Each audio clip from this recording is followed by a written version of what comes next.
Hi, this is Liz here, and this is the page that I built, and as you can see it's got a scary background consisting of bats, some stars, the moon, and a nighttime sky with a spider's web and a creepy tree.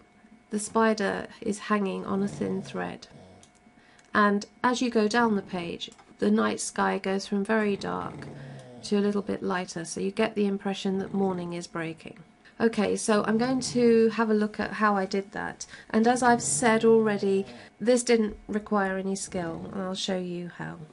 The first thing to do is to be vaguely aware of how wide your page is. Now, I used a landing page with the news theme from Genesis, and that's pretty narrow actually. If I get my measure it tool here and have a little measure of it, you can see that it's actually only about 700 pixels wide. So whatever background I create needs to be wider than 700 pixels by quite a bit on either side.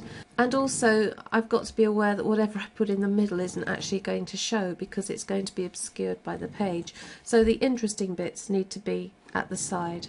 So bearing that in mind, I'm going to go into Photoshop and create myself a new image that is much wider than 700 pixels. So let's say we add 200 pixels either side. It might be something like 1100 pixels wide. And let's make it about 1000 pixels tall. That means that my page is going to be somewhere in the middle. And then all I would do is pick a nice colour blue, something like this, and then pick a darker colour blue, something like that, and then make a gradient background simply by holding my shift key down and filling with a colour, and that gives me my nighttime sky straight away, just like that. Then what I do is I go off and resource a number of brushes. These are freely available all over the internet, and all I had to do was type in things like spiders, scary castles, Halloween, spiders' webs, ghosts, that kind of thing, and I came up with a number of brushes that I can just click into position on my background. Right, in order to start my scary background, I'd go to my brushes and look for a spider's web. I can see a few here and I really like the look of this one, so I'll go for that.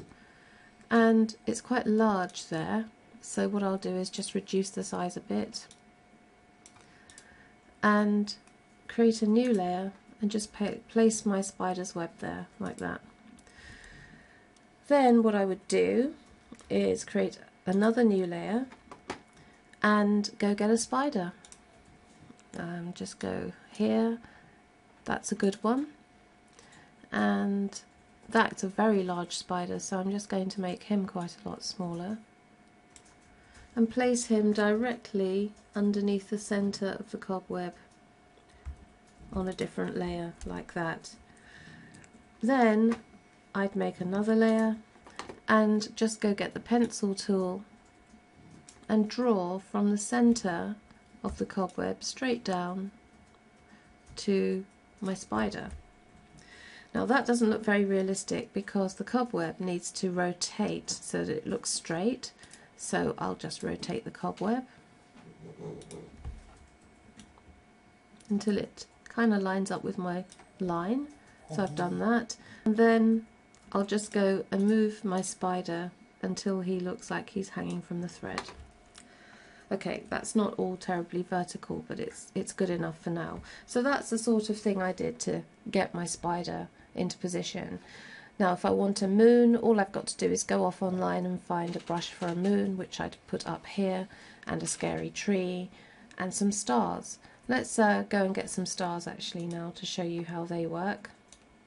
And I go and look at my brushes, and I've got some stars that I found earlier, and I'll just pick these ones I think for now, but because stars are white I'm going to just change my colours around so white's in the foreground, and this is how I might add some stars to the mix.